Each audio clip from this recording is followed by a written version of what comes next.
Tervist, see on Parempoolsete podcast ja mina Ilmar Raag ja Rainer Saks. Me räägime taas natukene julgeoleku teemadel.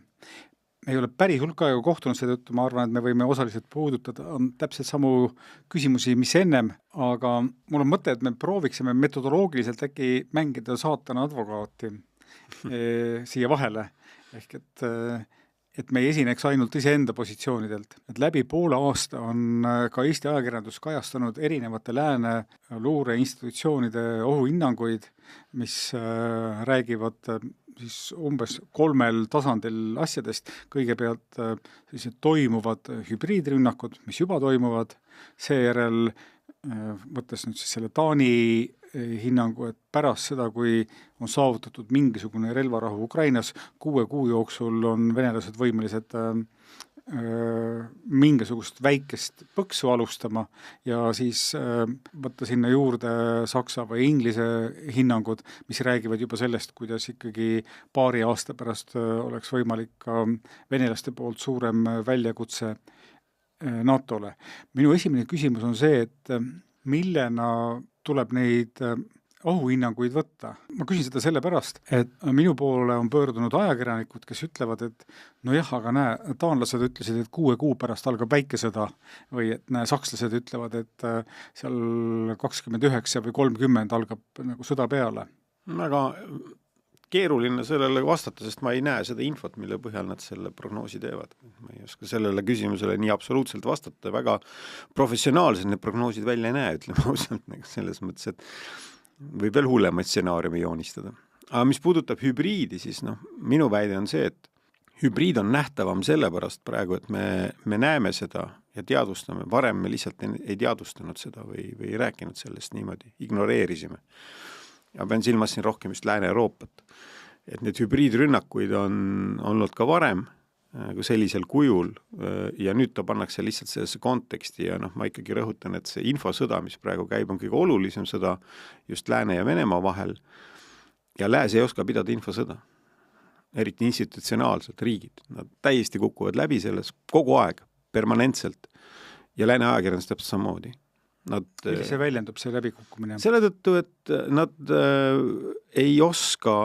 oskavad tulla toime konkreetses situatsioonis, kui nad on nii-öelda rünnakud, nad oskavad proaktiivselt nagu tõrjuda Vene ohtu oma meediaruumist ja sellega nagu võtta initsiatiiv enda kätte, vähemalt oma meediaruumis. Ma ei pea silmas seda, et nad peaksid nagu Venemaad ründama Vene inforuumis tingimata, et see, ma ei räägi sellest, ma räägin oma inforuumi kaitsmisest ja seda ei suudeta praegu praktiliselt mitte üheski lääneriigis teha. Ja lääne ajakirjandus nagu siin on langenudki nagu sellisesse klassikalisse lõksu, kus nagu soovitakse avaldada infot, mis ei ole niimoodi igapäevaselt nähtav ja siis nendes allikate virvarris ei suudeta orienteeruda, ei tunta seda faili, millega tegeletakse 3 aasta jooksul ei ole ära õpitud, mis seal Ukraina sõjas tegelikult toimub ja ollakse avatud igasugustele täiesti suvalistele infomanipulatsioonidele. Et seda on näha just nagu, eriti just nagu selles osas, et mis puudutab Venemaa armee võimet siis võidelda, et see käib nagu niisugustesse äärmustesse, et vahepeal on mingi periood, kus arvatakse, et Vene armee on täiesti võimetu sõdima ja siis nagu tuleb see täiesti teistpidine rünnak ja siin on tegelikult nähtav üks skeem, et see kõik põhineb aastakümnete jooksul juurdunud stereotüüpidel, mis on nagu sisse töötatud ja siis nagu infot üritatakse sellesse konteksti panna ja suudeta ka tunnistada teinekord, et ollakse eksinud ja nagu üritatakse tõestada siis, et nende sükene kunagine hinnang on olnud õige. Aga nüüd ma läheksin selle metodoloogilise külje juurde, et vaataksime Vene ohu tõsiduse vastu suvalises ja mitte tähtsuse järjekorras 3 või 4 poolt indikaatorit ja vastuindikaatorit. Ja ma saan aru, et sina oled peamiselt kogu aeg esinenud sellise rahustavatel positsioonidel. Jah, sellepärast, et kui sul ei ole infot, et Venemaa valmistub konkreetseks sõjaks, siis ära loo talle seda konteksti. On see põhimõte. Aga samal ajal sa oled ju nõus, et seda, mis seal toimub, nii palju kui me sellest teame, ei saa ka ignoreerida. Teistpidi olles ka riigiametnik, ma olen kogu aeg öelnud, et Vene oht on tõsine, et sellega peab arvestama ja et see geograafia ei muutu ja selleks peab valmis olema.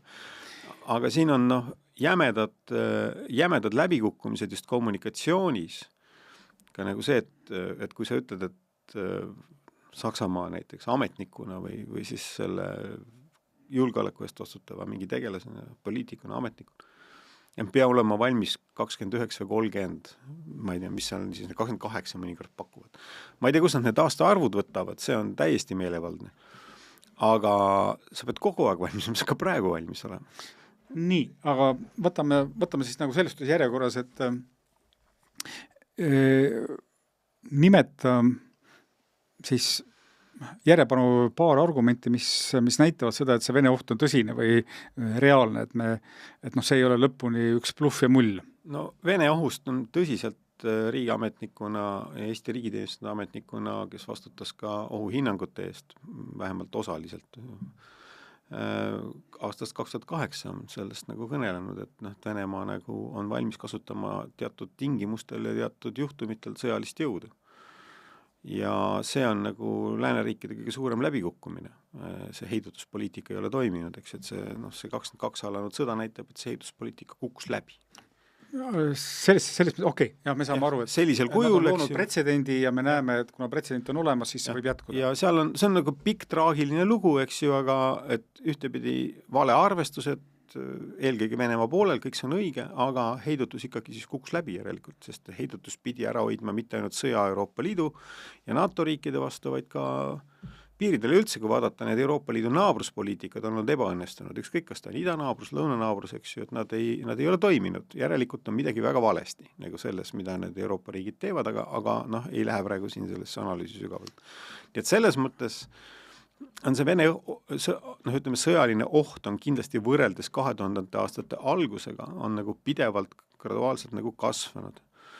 Ja seda ei saa eitada, jah. Ja sa paned sinna juurde ka puhtalt selle, et kuna lääs ei ole senini suutnud, tundub, et heidutuspoliitikat korda saada, siis need pretsedendid võivad korduda. Või nagu venelased ise ütlevad, võime korrata. Ja kui selleks tekivad mingid tingimused, aga siis Venemaa ütleme, rünnak Ukrainas on küll nagu vale kalkulatsiooni pealt tekkinud, aga siiski me näeme, et selleks olid tekkinud teatud eeldused aja jooksul. Ja siin on nüüd esimene ja väga suur probleem on nagu selles, et tegelikult ikkagi on ka lääne luureteenistused Venemaad halvasti ja valesti hinnanud ja majanduspoliitika eriti, mis ehitati üles nagu eeldusel, et selle kaudu on ka võimalik Venemaad mõjutada, seda teha ei osatud. Nagu selles mõttes see võimalus oli täiesti reaalselt olemas pikkade aastate jooksul, aga seda ei ole suudetud teha. Nii et ütleme, et selles plaanis on nagu asjad halvasti. Kui ma vaatan nagu seda lääne sõjalist võimekust, siis siin ma nii traagiline ei oleks nendes hinnangutes, nagu ajakirjandus on nagu siin tihtipeale esitanud.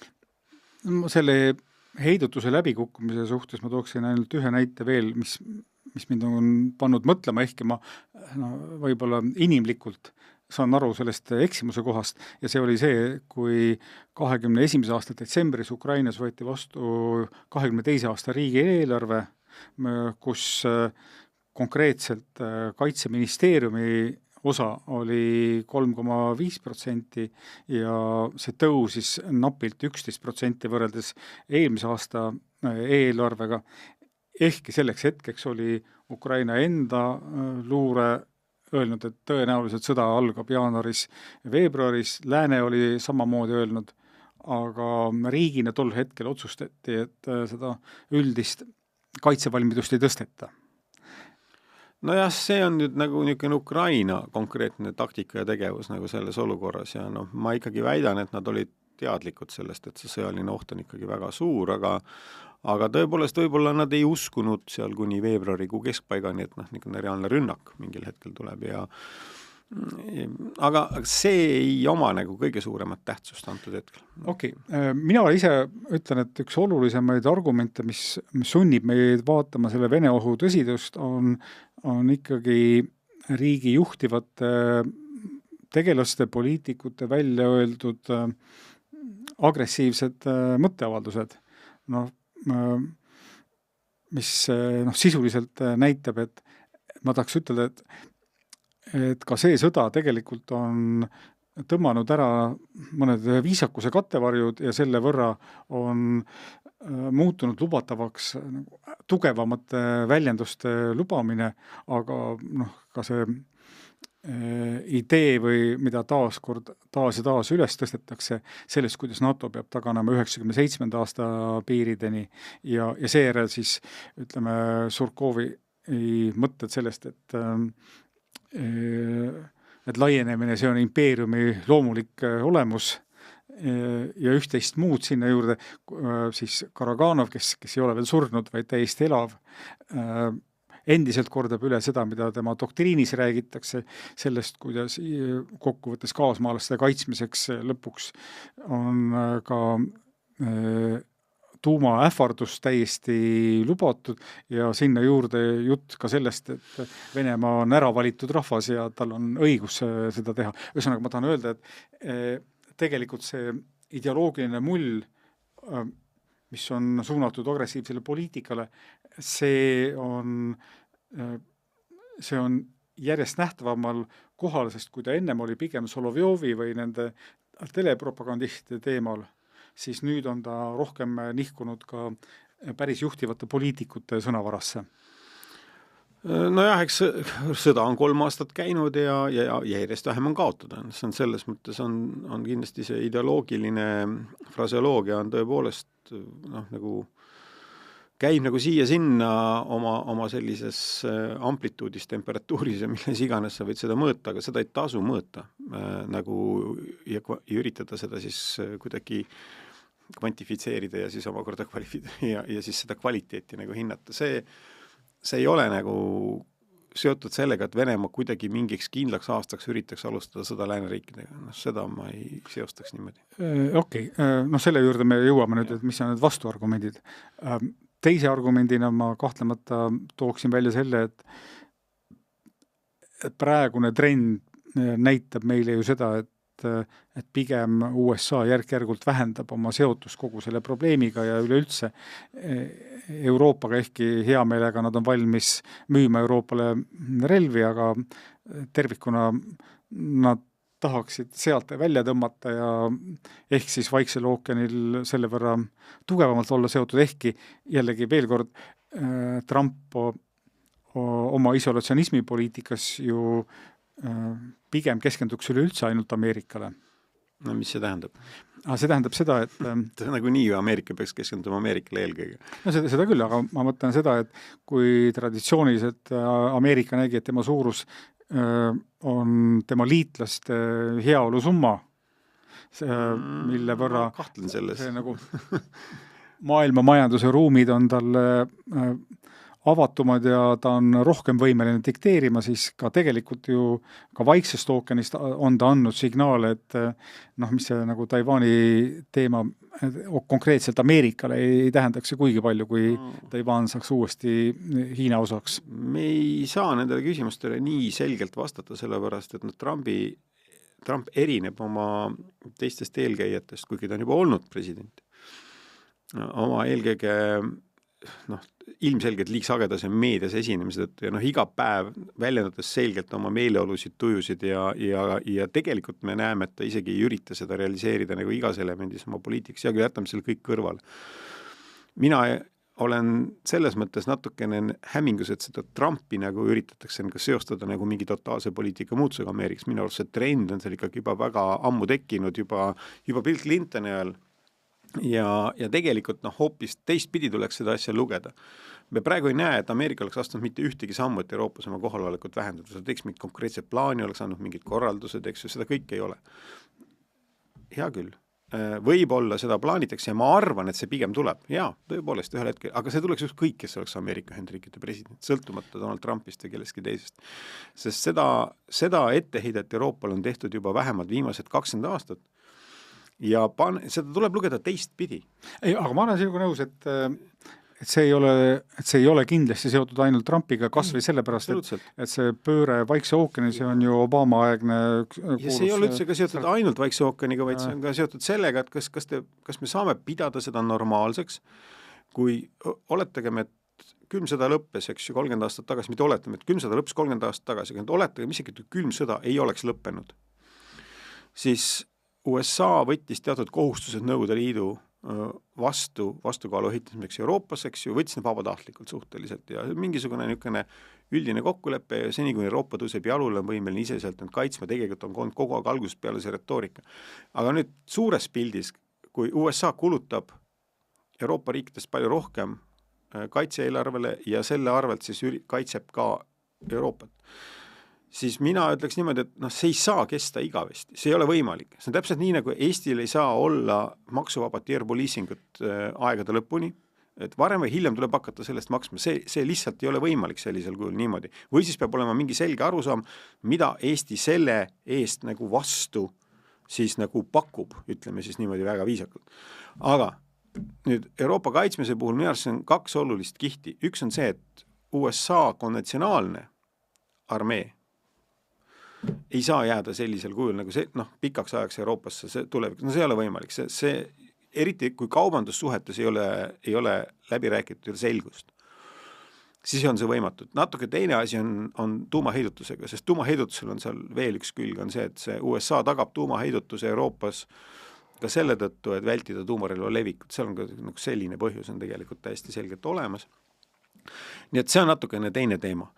Aga ma väidan, et Euroopa enda huvides peaks olema see, et nagu sellest USA-st sõltuvusest tegelikult nagu samm-sammult nagu vabaneda nagu, või siis, et see kahaneks. Nii, ma olen sinuga nüüd nõus, aga kui me vaatame seda asja Venemaa poole pealt, siis tema võib praegusel hetkel, kui ta on ise endale kinnitanud, et kogu Euroopa kaitse sõltub ainult USA-st ja näeb USA väljaliikumist, ta võib näha selles praegu endale võimalust. Siin ongi nagu see, et ei tohi näidata, et USA liigub välja, kui ta ei liigu. See on jälle asi, mida ei ole vaja hädaldada, vaid 2 asja, seni kui seda liikumist toimub, ära räägi sellest.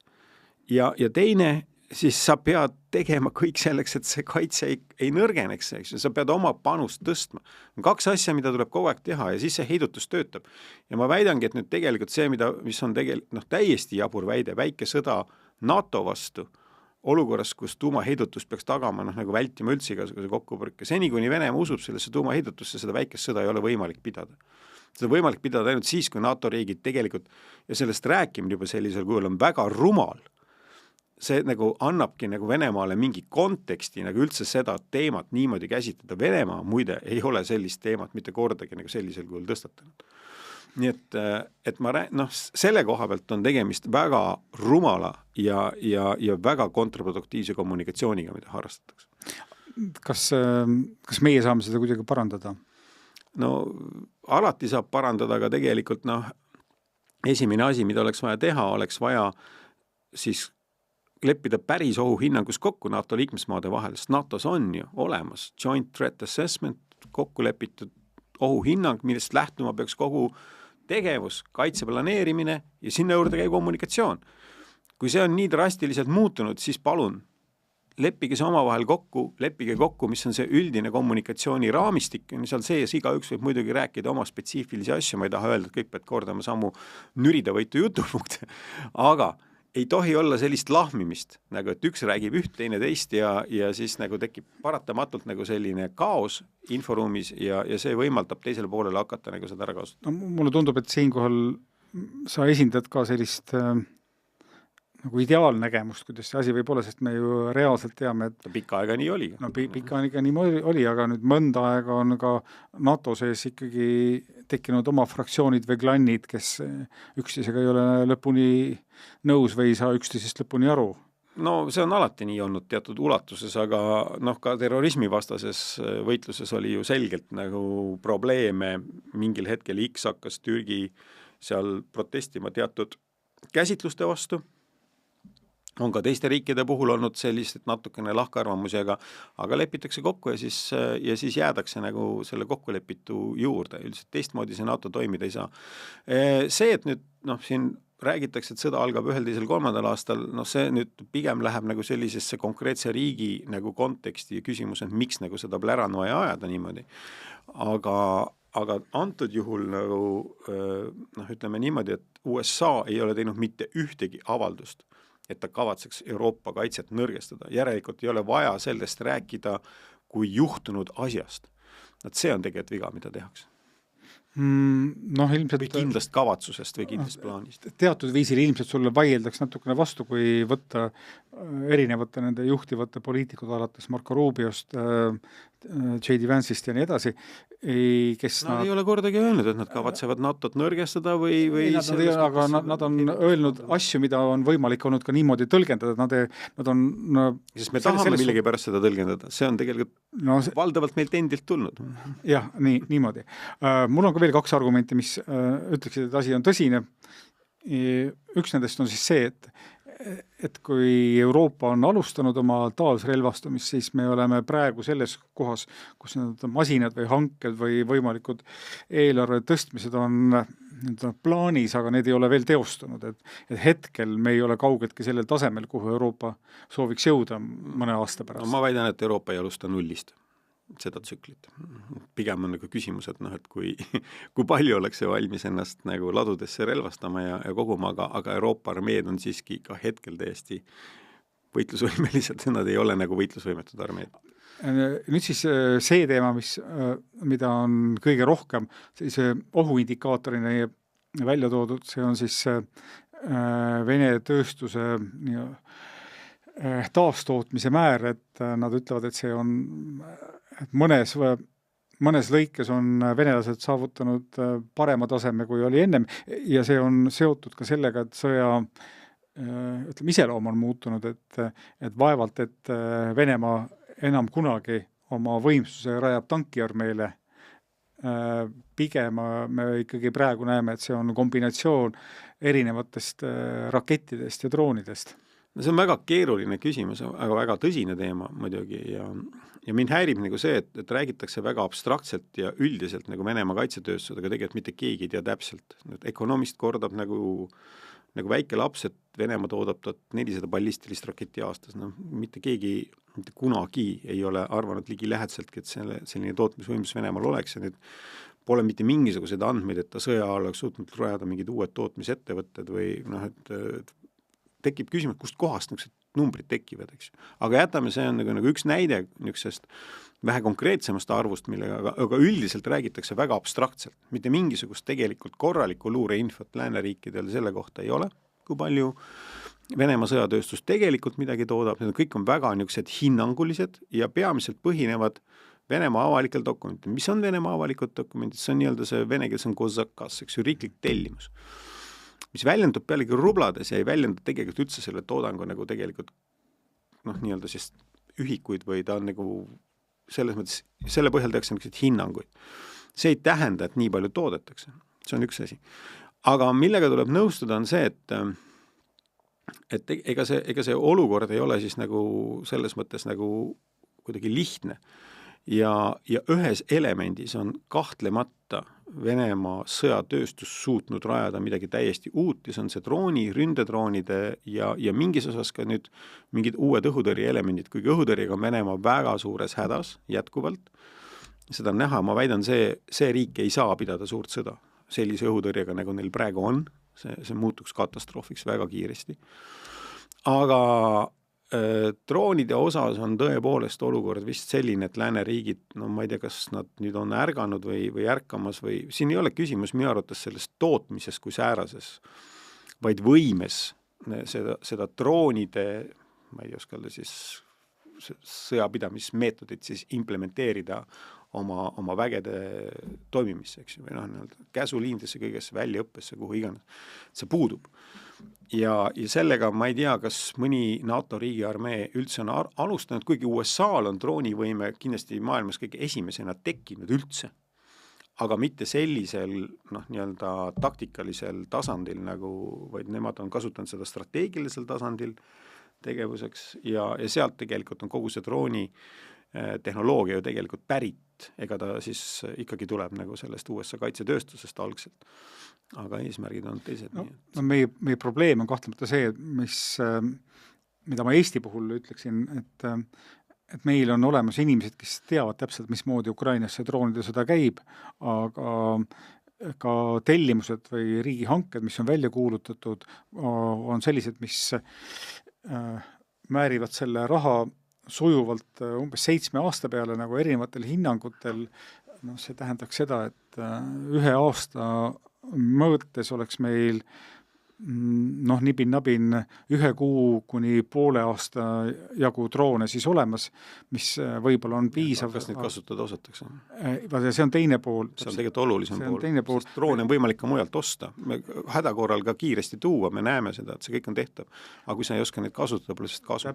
Täpselt. Ja nii, venelased on juba seda teed läinud, et nad õpetavad lastele, me oleme praegu koolides siis. Mina ütleks niimoodi, et kui ma vaatan Venemaa kaitsetööstust, kuidas see peegeldub sõjas. Ja Venemaa kaitsetööstus peegeldub sõjas. Ei ole mitte midagi, mitte ühtegi elementi, mida nad toodaks lattu tulevase sõja jaoks. Kõik see, mida nad toodavad, seda kasutatakse praegu sõjas. Et siis droonid on ainukene, mis on nagu selge progress võrreldes aastaga 2022. Kõik muu on kaheldav, et kas ta on läinud paremaks või ei ole läinud. On kindlasti taktikaliselt töötatud kogu aeg kõikide relvasüsteemide kallal, alates seal ka nendest, mida praegu praktiliselt ei kasutata, nagu liikuva suurtükid ja nii edasi. Aga ainukene valdkond, kus ma näen, et on toimunud tohutu hüppe, on droonid. Kõik muu on nagu, nii ja naa. Ja ma arvan, et ikkagi peab vaatama ka seda, mis on selle tulemus, siis kõige tulemus on see, et Vene armee nagu ikkagi edasi tungida nagu ei suuda. See ongi siin peamine argument, mis on praegu kõik nende sõjaennustuste vastu, mis osutab ju sellele, et kui ta ei suuda Ukrainast jagu saada, kas nad siis tõepoolest on nii palju ebaadekvaatse hinnanguna, et nad võtaksid järgmise suutüki. Siiski ütleksin siinkohal ka selle asja, et praegu tegelikult isegi võib-olla kõige kiiremini ei arene mitte need ründedroonid seal rindejal, vaid siis need nii-öelda, mida kutsutakse need kaugdroonid, eks ju, mis siis nagu peavad asendama rakette tegelikult, mis nad on odavamad ja neid saab rohkem toota massiga kompenseerida siis seda rakettide puudust, mis on mõlemal poolel tegelikult. Ukrainal väga terav ja Vene poolel siis on see rakettide puudus piisavalt terav, et motiveerib neid droone kasutama. Siin on nüüd esimene asi, mis tuleb öelda, et sõda NATO-ga ei näe välja selline nagu sõda Ukrainas. Seal on hoopis teised relvasüsteemid, algab hoopis teistsugune lahingtegevus, see muutub kohe väga globaalseks, läheb laiali üle kogu maailma. Ja tõenäoliselt toob kaasa tuumasõja või peaks tooma kaasa tuumasõja. Mis tõttu nagu see on täiesti irrelevantne hinnang, et Venemaa hakkab täpselt samamoodi pidama sõda NATO-ga, nagu ta praegu sõdib Ukrainas. Aga teine asi, minu suur küsimus nagu oleks nagu see, et miks Venemaa peaks jätma pooleli sõja Ukrainas ja sööstma NATO kallal? Et kui keegi suudab mulle selle ära tõestada, et kuidas ta sellega nagu on võimeline edu saavutama. Aga võt, selle kohal ma ütleksingi, et need, kes loevad neid erinevaid luureanalüüse või ohuhinnanguid, need jätavad ära selle tingimuse, mis on sinna suhteliselt targalt alati juurde pandud, et pärast seda, kui Ukraina on neutraliseeritud, et alles siis hakkab see kell tiksuma muu maailma jaoks. Ja ka sellisel juhul on vaja astuda Venemaal 10 väga erinevaid samme, et seda üldse olla võimeline pidama. Ja neist esimene on see, et ta peab ikkagi saama Ukraina sisuliselt oma kontrolli alla. Et enne seda ei ole võimalik armeed Ukrainast olulisel määral vähemaks tuua. Ja isegi siis, kui oletagem, et Venemaa saab enda nii-öelda ka Ukrainalt kapitulatsiooni, ka sellisel juhul ta peab jätma ikkagi valdava osa oma sellest armeest pikemaks ajaks Ukraina territooriumile. Seni, kuni ta suudab selle ala täiesti võtta oma kontrolli alla, stabiliseerida, midagi sealt välja tuua eriti ei saa ja väga suur koormus saab olema nendele sisejulgeoleku struktuuridele, kogu riigi aparaadile, kes peab minema sinna seda haldust tegema, sest nad kohapealt inimesi selleks sisuliselt värvata väga ei saa. Ja ma ei räägi üldse mingitest muudest kaasnevatest probleemidest, räägime ainult sellest Venemaa sõjalist planeerimist praegu. Ja siis see tähendaks nagu kokkuvõttes seda, et Venemaa ütleme, peaks ka mingi osa armeest demobiliseerima tõenäoliselt, ta ei saa nagu majandusest nagu kogu aeg inimesi niimoodi väljas hoida. Et tekib ikkagi küsimus, et kui ta tahab NATO vastu sõdida, siis nagu ilma suure mobilisatsioonita ei ole seda üldse võimalik teha. Mis tähendab seda, et need laod tuleb relvastust uuesti täis toota enne. Ja kui keegi nüüd väidab, et see relvastus, mida Venemaa nüüd on sõja ajal kaotanud, mis tähendab ikkagi toodeti nõukogude ajal mingisuguse 40-50 aasta jooksul, et nüüd seda on võimalik teha paari aastaga, siis ma ei näe küll selles nagu mitte mingisugust nagu reaalsusega kokkupuutes olevat hinnangut. No niimoodi, ma saan aru, et me oleme napi poole tunniga jõudnud selleni, et võime ennast maha rahustada, aga ma möönan, et kogu Vene ohuhinnangu selline kõige tähtsam punkt meie jaoks on see, et neil ei tohi lasta tekkida valepilti sellest, mis me oleme või mis me tahame. Kui Venemaa on veendunud, punkt 1, hakatakse vastu, teiseks siin ollakse sõjaks valmis ja hakatakse vastu ja NATO toimub ühtsena, siis ei ole mitte mingit põhjust seda karta. Siis seda ei tule. Siis Venemaa ei saa rünnata.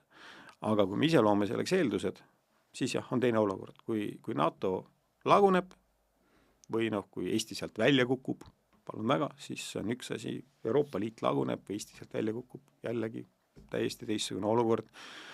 Või kui Euroopa riigid eelkõige ei kuluta piisavalt kaitseks, ei näita seda, et nad ka päriselt nagu on valmis seda pidama, et nad nagu ei harjuta, nii edasi. See on teine olukord, aga ikkagi ma väidan, et ka sellisel juhul niisugust väga kiiret mingisugust nagu Venemaa sissetungi Euroopa suunal küll ei ole põhjust oodata. Ma põhimõtteliselt olen sinuga nõus, minu enda see sisetunde argument räägib just selle Vene irratsionaalsuse ja eksimuse vastu ja ma räägin see ühe väikese loo, mis võib-olla ei pruugi olla tõene.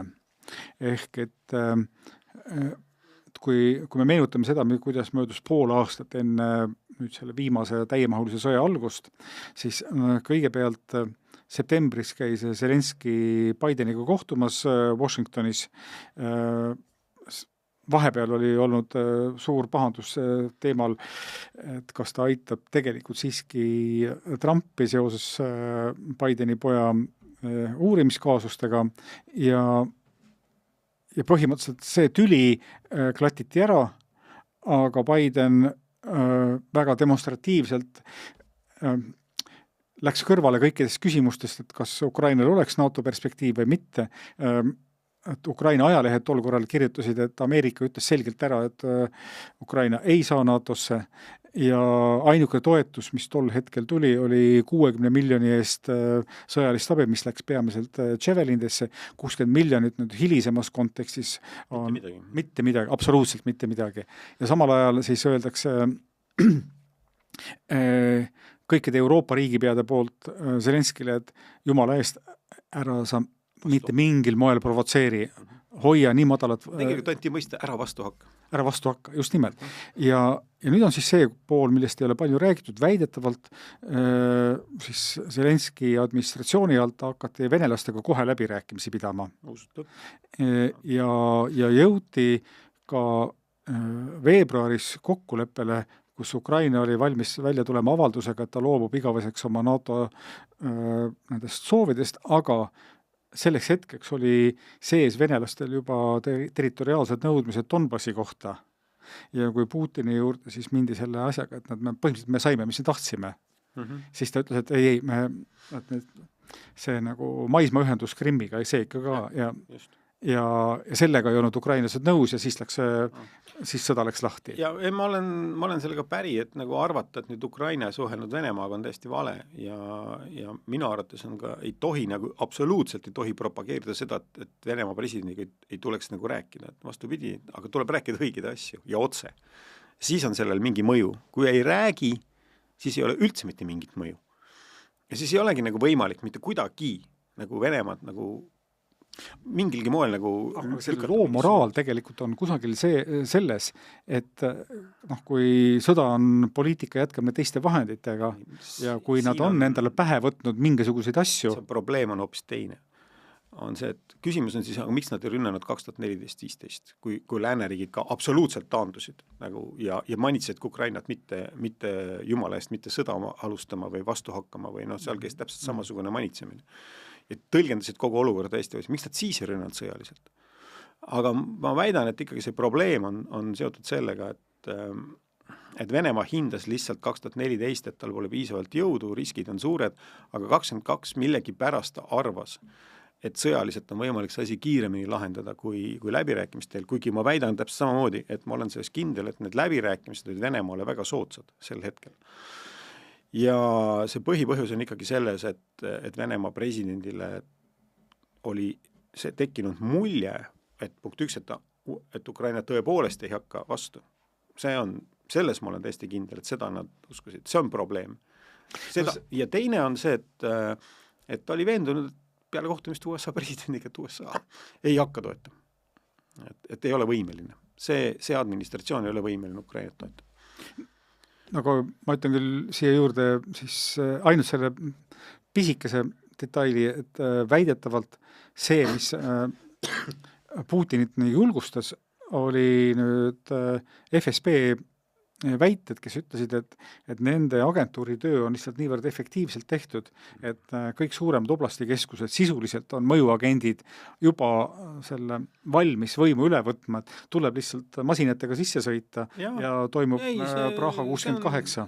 Üldteada ja tegelikult me nägime, et tänu president Zelenski väga ebaprofessionaalsele valitsemisele mingites lõikudes need reeturid olid seal ju ka olemas lõunas, mitte küll igal pool ja väga paljudes kohtades absoluutselt kõik oli korras, aga lõunas ikkagi tänu väga suuresti president Zelenski administratsiooni tegevusele olid reeturid kõrgetel kohtadel ja vastupanu alguses ei korraldatud ja Venemaa saigi selle maismaaühenduse siis Krimmiga.